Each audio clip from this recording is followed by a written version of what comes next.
just been on a family holiday and I'd flown into Heathrow from Washington, D.C., and you're absolutely right to draw the parallels between American politics at the moment and right-wing politics over here at the moment.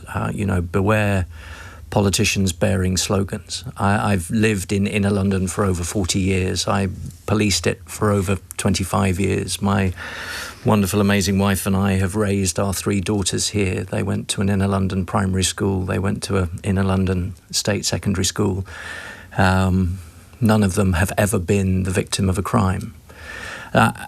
It would be disingenuous, it would be downright misleading to pretend that London has no problems. I've got 25 years of policing experience that tells you otherwise. But the way that it is being caricatured, and you're right to point out that this is the current politics of the right, it bears no resemblance to the city that I know and love. What do you think they're trying to achieve, those on the right who say this? It's really simple, and if it wasn't so serious, it would almost be laughable. They're trying to make people afraid. And I was reminded earlier, and indeed tweeted it out this morning, of a line from an Aaron Sorkin film. And if I can sort of briefly paraphrase it, whatever your particular problem is, I promise you that whether it's Reform or JD Vance or whoever else, they are not the least bit interested in solving it.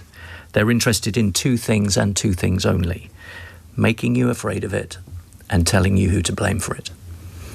You would include Reform in that, would you? I absolutely would. Why?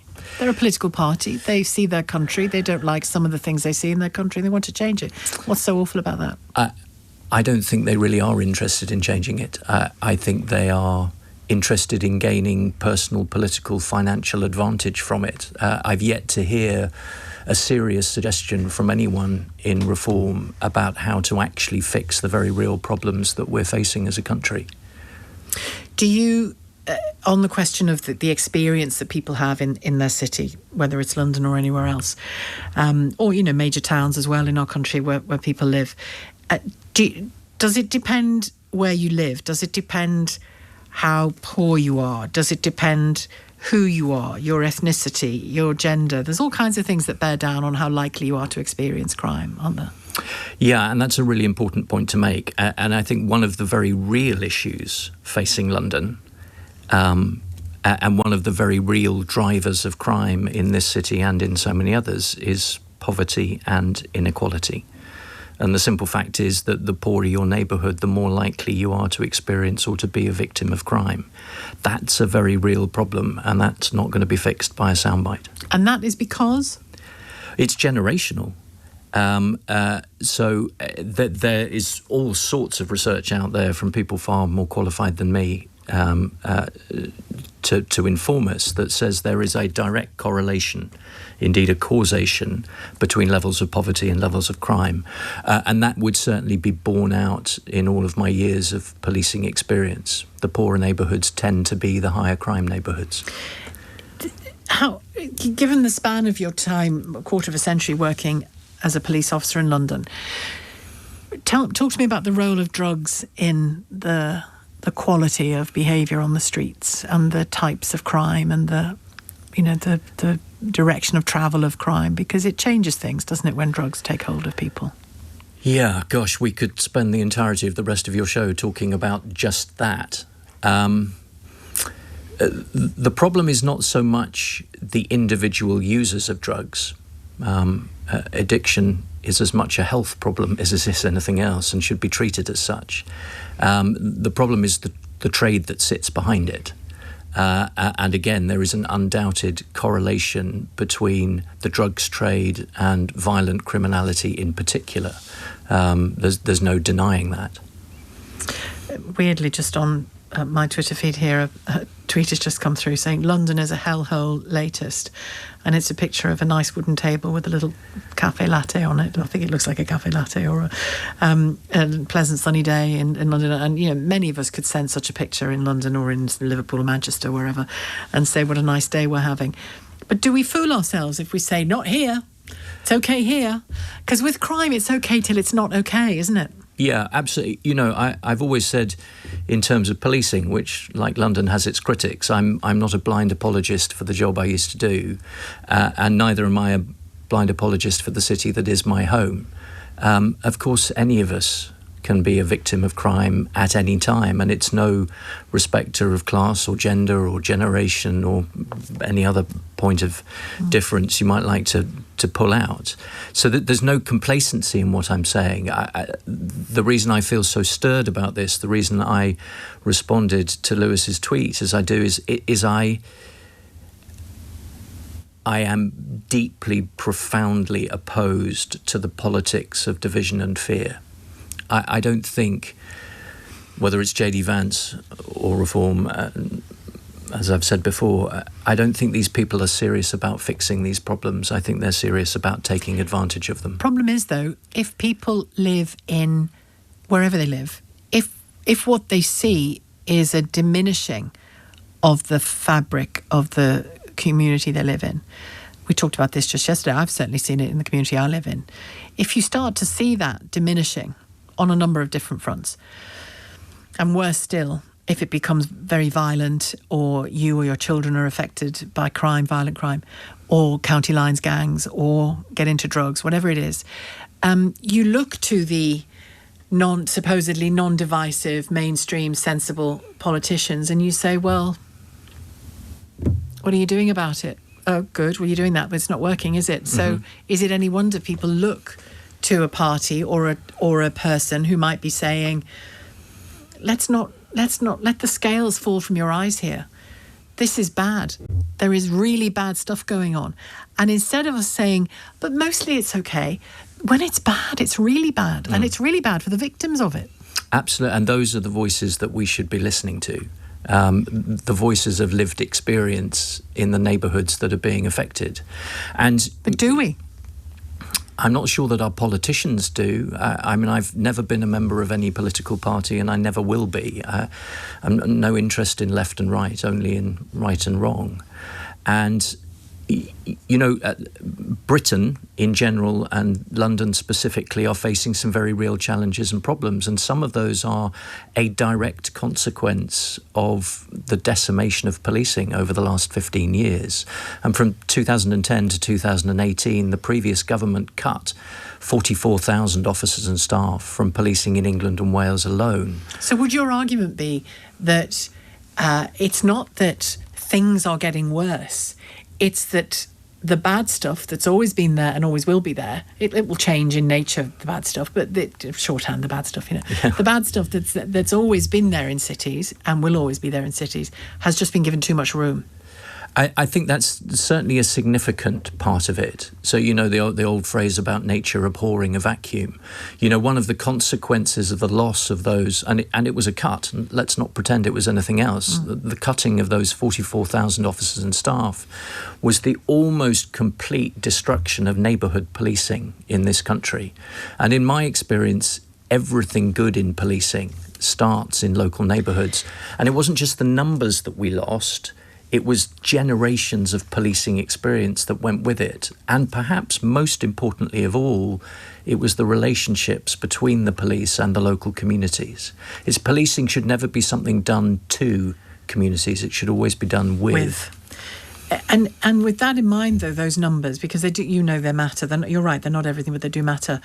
It's fair to say, isn't it, that the loss of those 44,000 officers, you know, we're in the foothills of this new-ish government, so we'll see what their moves on neighbourhood policing achieve. But the numbers still don't add up, do they, when you take into account what was cut and what's being lost through natural wastage of people retiring and the like. Absolutely. And the numbers aren't being made up. No, not even close to it. And it's not just what we've lost, it's the fact that the population is growing nationwide as well as in London. And also the fact that you know, policing is in such a challenging place at the moment that we're losing quite a lot of officers, actually not long after they've joined, but certainly before they're due to retire. So we still haven't even begun to repair the damage that was done. So it's interesting, the response to Lewis's comments on the newsagents, on social media in particular. There was quite a pushback, wasn't there, against him? Well, and you know, there's been quite a pushback against my observations as well. And it's, I mean, I can't speak for Lewis, I can only speak for myself. There's no attempt on my part, and I hope that's apparent in what I'm saying today, to deny the very real challenges that we face as a city, as a society. But my objection is to those who deliberately distort and misrepresent in order to stir up fear and division. That has nothing to do with fixing the very real problems that we face. I'm disgusted by his comments you had on, turning it into a far-right problem. I'm a London taxi driver. I see it every day, and crime is on the increase all the time. What do you see? London isn't safe. Phone robberies, bags being stolen, people being ripped off left, right and centre. You know, it isn't a good country. It isn't a good city to be in at the moment. What do you mean when you say ripped off? By all these rickshaw people and people being threatened. Can't even wear a nice watch. Can't have your mobile phones out. There's signs there in Oxford Street in the pavement saying that, this is a high crime zone. The knife crimes, the stabbings. It's unsafe, London. And I've been working in London for 25, 30 years as a black taxi driver. And to turn it into a far-right problem, I think, what he's talking about. Can I just try and, not defend, but just explain a bit more of what I think Lewis means when he says that? He's alluding to those politicians on the right who do use this as a battering ram against their opponents. And they do, you know the kind of people we're talking about, Les Anderson, Nigel Farage, and just to name two. But what you're saying is that's too narrow a view of this. 100%. The problem's so big. It's so bad now. The lack of policing, even in Mexico, the tourism of Mexico are telling people that come over from Mexico, of all places, that if you're coming to London, be careful because it's not safe. Well, you say Mexico of all places. I had one of the best holidays of my life in Mexico, and I was in Mexico City. For a week, I was in a city called Oaxaca, further to the west, and then at a coastal area. So 3 very different areas, went on a big hike in forests. It was one of the best holidays I've ever had. Am I just randomly lucky that I didn't get murdered on that trip? We can all think like that about anywhere, can't we? But the thing is, Sheila, the problem is I see it firsthand. I see it on a daily basis, and it isn't a safe city. It really isn't a safe city. I don't even like my kids. I've got a 23-year-old boy that comes up to London. He's in London now. I'm petrified. You know what I mean? And I'm brought up and grown up in the East End all my life. Is it stabbing that frightens you? Stabbings, robbery, you've only got to look at the wrong person, make the wrong comment. And you're in the wrong place. It's just in the wrong place at the wrong time. And it's happening too often. And I presume if you're a black cab driver, you go all over the place. Are there hot spots, would you say? Well, let me tell you something, Sheila, right? That Brixton was a problem and all that, and taxi drivers wouldn't go over to Brixton and all that, and they was turning it into a race issue and everything and that. Brixton's a very trendy area now, and I don't think Brixton's any less worse crime-wise than central London, like you said, Chiswick. But it's just to hear these comments that London is safe. Sheila, I'm not being funny. You would not want to be walking around on your own at 10 o'clock in Soho. I've done it quite a lot, actually. Well, actually, I'm not often on my own. Actually, sometimes I am. If I leave a group and I'm going one direction, they're going the other, I'll walk out onto Piccadilly and get myself to the tube on my own, 10 o'clock at night. You feel totally safe? Yeah, largely because of the numbers of people around me. If it was me and two blokes and the moon, I'd be more nervous than a busy city. I just think London, with the way the lack of policing, the lack of police stations, Sadiq Khan is literally destroying London, and London's just not the same no more. It really isn't the same no more. And this is someone that sees it every day, morning, noon and night. Yeah, and I'm not denying that what you are seeing. Why would I do that? But does that amount to, the end of the city? No, it's not the end of the city. But the fact is that if you have an opinion or a view and you're trying to sort of say something honestly about the community or where you live or the society, then you're being classed as a racist. And that's why people are not saying nothing. Well, and then when you look at people like Nigel Farage and things like that. Hang on, again, I don't think Lewis was saying it's racists doing this. He was talking about it being a tool that the political far right, not the far right as sort of National Front stuff. I'm talking about the political right are using as a stick to beat their opponents with, and that's a fact. They're using. Cities are falling to pieces. That they're using that, and in America as well. Why ain't Labour doing anything for this city? For this great city? Why does it take someone like Nigel Farage or Reform to bring up these problems? These problems are going on and everybody buries their head in the sand. But I don't think they do. I mean, I talk about these problems. I've spoken about them with Sadiq Khan. I've spoken about them with various councillors and MPs and callers and guests and people who campaign against crime and people who work day and night to keep young kids out of crime, talk about stabbing. No one's in denial about the problems in this city and in other cities. But does it help anyone if we just write the place off? No, we can't write the place off. But the thing is, we need people coming here and feeling safe. And if there's not enough police on the streets, then you're not going to get the tourists coming over from Dubai, from all these nice places that come over to this great city. I had to call in, Sheila. I don't recognise what they're saying at all. I fell ill 18 years ago with a really nasty neurological condition, and as a consequence, I had to live in the thick of other people's mental health issues and drugs problems. And I have never blamed it on the rest of London. I have never pointed everywhere else and said, look, it's everywhere, because it's not.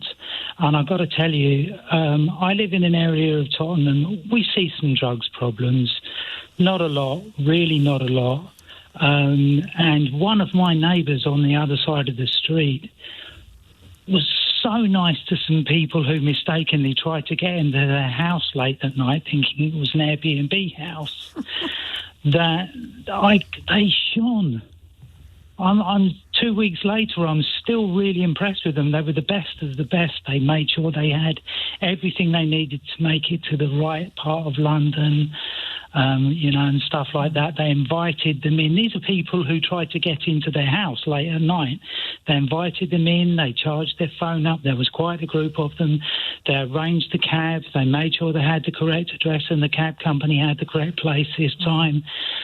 They made sure they had the right money. They couldn't have been any better. And you're telling me that this is some crime-ridden cesspit? No way.